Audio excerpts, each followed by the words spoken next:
Well, hello, my friends, and welcome to the Offseason, and a show that comes along with it, Off the Grass. My name is Dave Swerski, and I'm so glad you decided to spend a few minutes of your day here with me to talk sports and updates on our beloved team, the Bears.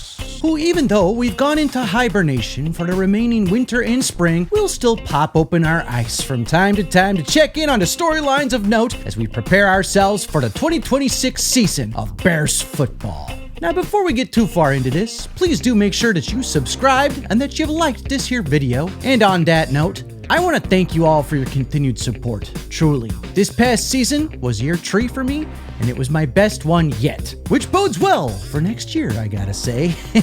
And I wouldn't be able to continue to do this work that I truly do love without your subscribing, sharing, liking, commenting, and purchasing of the merch. And in general, just showing up here to help create and continue to build this incredible community of devoted Bears fans, and fans of other teams too, I might add. I see you, my friends, who come together to escape for a few minutes a week from the chaos and troubles of the outside world into this space and enjoy a silly parody song now and then, or a game preview, or some other form of hopefully fun distraction for you to enjoy. It really is something, my friends, and I am incredibly grateful. When I started this, I obviously hoped it would grow into something big, but I didn't quite anticipate the speed, number one, and maybe more than anything, the positivity and the sense of fandom mixed with sportsmanship, mixed with good-natured rivalry, and again, positivity that I've seen in all the spaces you may individually consume your Dave Swerski videos. I think I'm most proud of that people who aren't even Bears fans can come and enjoy a few moments of fun with all of us, and that diehard super fans like myself of the greatest franchise in sports history, the Bears, can come here and either celebrate collectively our good fortunes of late, or commiserate in the sadness of the past low points we all remember too well.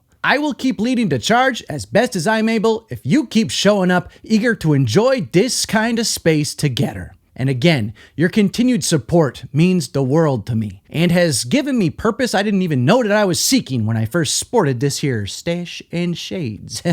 Now, before we all see me turn into a blubbering blob of a superfan before your very eyes due to the gratitude that is filling my heart, let me share some cool updates with you now. First off, the store. My friends, you blew me away with your support of buying merch this past season, truly. When I went out on my own with it and started designing and maintaining the new store last year, I wasn't sure if it would take off, but boy, did it ever. And because of that, in this first week of not having Bears games to sing about or talk about, I redesigned pretty much everything in there. So go check it out. Head to daveswerskistore.com and you'll see it all. New layout, new items, new collections.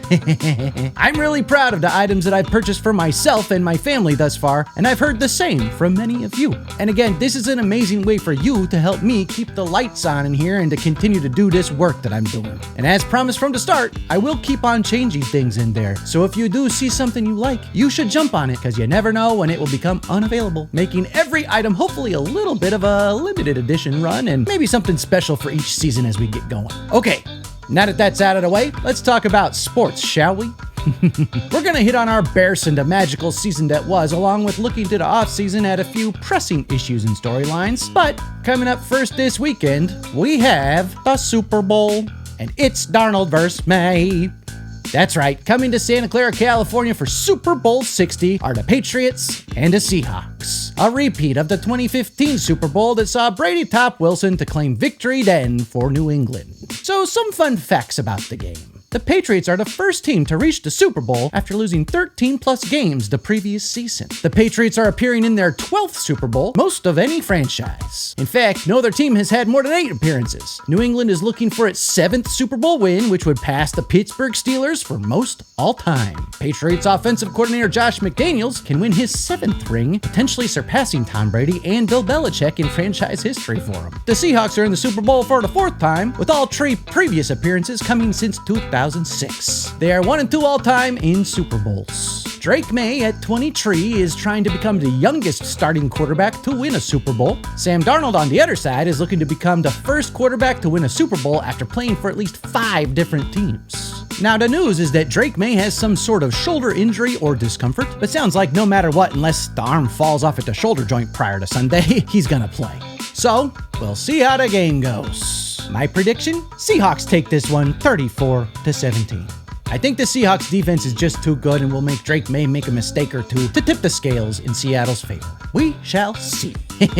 So now, let's move on to the Bears and our off-season outlook. There are a few things I'm keeping my superfan eyes on as we head into the true end of the season this week with the Super Bowl and head into the offseason officially. Let's start with Ozzy Trapillo. From what I've read, this injury of his is going to bleed into next year, probably pretty deep into it. That is a bummer, as he was yet another bright spot from this past year's draft that showed a lot of potential to be the guy at left tackle going forward. He still could be, but that injury sounds intense, and you just never know if he comes back as the same guy or if it knocks his development off course a little bit. According to Brad Biggs, the Bears could potentially look to do a one-year contract with Braxton Jones to keep him around. We shall see. I'm hoping Ozzy surprises everyone and comes back strong and even quicker than expected. The rest of the O-line is looking fantastic. Offensive line dominance and consistency?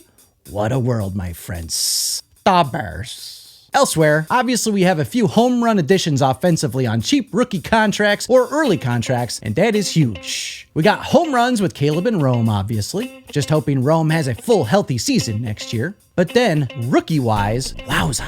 Luther Burden is looking awesome. And scary when you think about how much better he'll be in year 2 of the system. Same for Colston Loveland. He looks very worthy of the 10 pick last year now, proving all the doubters wrong with his strong finish to the season once he was fully healthy from that shoulder issue that he had coming into the season. And Kyle Monangai was an absolute steal in the 7th round and fits this system well as the guy, if so be it, and a very good compliment for Swift or whomever else, if so be it that way, at running back. The questions on the offense for me are Swift. Is he still going to be RB1A to Monangai? Or will they try to trade or even cut him potentially? Bears could save $7.4 million with him not on the books, but he had his best season yet last year and obviously has experience in Ben's system back to Detroit, so will be interesting to see how that shakes out. I've also been reading rumors on the possibility of moving on from Kmet, which I would hate to see even if I have to come to understand it if it happens. I love that guy for leadership and for his Chicago roots. He's been one of my favorites to root for, even if it's obvious that we drafted the future at the position in Loveland. The amount of double tight end plays we run makes me feel he's still worth the contract he has, but we'll see what happens. And the biggest question on the offensive side of the ball that I've seen rumblings about is DJ. A lot of chatter on the internet webs and the TV tubes about the possibility of moving on from DJ Moore next year. I love DJ, and that would be a hard one to take should it come to be. The last offensive play of this past year will haunt him, unfortunately, and I sure wish he would have chosen to speak to the media at some point to address it, even if just briefly. He's a warrior, and he's played hurt often. He can be explosive and reliable, and is always fun to watch when he gets the ball in his hands after making a catch, but his contract is pretty huge, and the future is pretty clearly in the hands of Rome, Luther, Colston, and Caleb as the core moving forward. The Bears could clear $24.5 million if they find a trade partner. Worth watching as we head into everything else this offseason. Now, the bigger questions are found on the defensive side of the ball, where expiring contracts and up and down performances and lots of injuries made the personnel there harder to predict going forward. Dio being out was a big spending swing by Poles last year, completely unrealized. And it being a torn Achilles means you never know how he'll look when he gets back. Shamar Turner was making noise in the training camp and beyond, and his injury was a blow to the defensive line potential and depth as well, so we'll see how he comes back too. Bottom line, the numbers into stat nerds say our pass rush was pretty awful last season. We finished 31st in that stat. So something has to improve and most likely will require some personnel changes. Lots of rumors flying around about two big names in particular, Max Crosby and Trey Hendrickson, but both would require huge contracts, so TBD there. And obviously, it would seem D-line is going to be a big consideration in the draft, too. The secondary has to be addressed, too, as both safeties are now free agents. I know Byard expressed interest in coming back at the Pro Bowl, and it sounded like Brisker also was open to that, but I gotta say he sounded more realistic about the possibility of moving on, if you ask me, at his presser at the end of the season. I'd love to see them both back, but that probably isn't realistic salary cap-wise, so we'll see what Poles does there. Kevin Byard is obviously huge for leadership as well, and I would love to still see him back after such an incredible year, leading the league in interceptions. Another thing I'll be watching for news on is Nashawn Wright, who surprised us all by being an absolute stud this season and holding it down while Jalen and Kyler Gordon suffered through injuries all season long. It looks like he made himself a bunch of money going forward, which might not make it make sense to try to keep him here with Jalen's large contract already on the books and Kyler having been signed to an extension as well. Let's hope the offseason allows both those guys to get fully healthy and back on track next season. And go get your money, Nashawn. You earned it.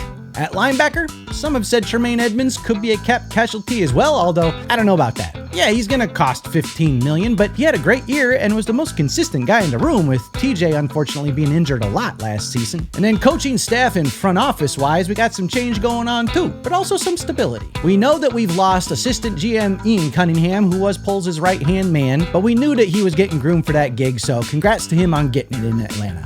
We've also lost OC Declan Doyle and our running backs coach Eric Bieniemy. So far, that's it. It sounds like I'm reading that Al Harris is going to stay, which I believe to be big for us for consistency going into next year. And I'm also hearing JT Barrett will be sticking around as well. We will have to see who ends up getting the OC gig to implement and run Ben's offense going forward. I am really happy for Declan to get to go and actually call plays, but truly I really wanted to see what that same setup could do in year 2. It's a bummer there, but congrats to him on his new gig. Dennis Allen will be back, it sounds like, and so will Hightower for the special teams. And that, my friends, wraps up the stuff I'm watching heading into this Super Bowl weekend and the off-season beyond. So, I think that's gonna do it for me today. Thank you to those of you that made it to the end here with me. If that's you, comment down below with true super fan so I know who's watching all that I'm offering here. I will plan to be around still into off-season, and I'm excited to be back doing this video series off the grass for you all. It's kind of a beast for me to produce, write, and edit and all that, but if you're here to watch it, then it makes it all worth it. I'm brainstorming how this show might look, along with maybe some other offerings too, so just stay tuned. I'll be playing some of my favorite songs from last season here and there for you as well, so also keep your eyes open for that. And also, I might be doing a live show in Chi-Town the weekend of the NFL Draft, so I will share updates when I have them, my friends, but just keep that in mind. So as always, be kind to each other and be kind to yourselves too. And go Bears! Enjoy the Super Bowl, and I'll see you on the other side. Take care, my friends. The Bears.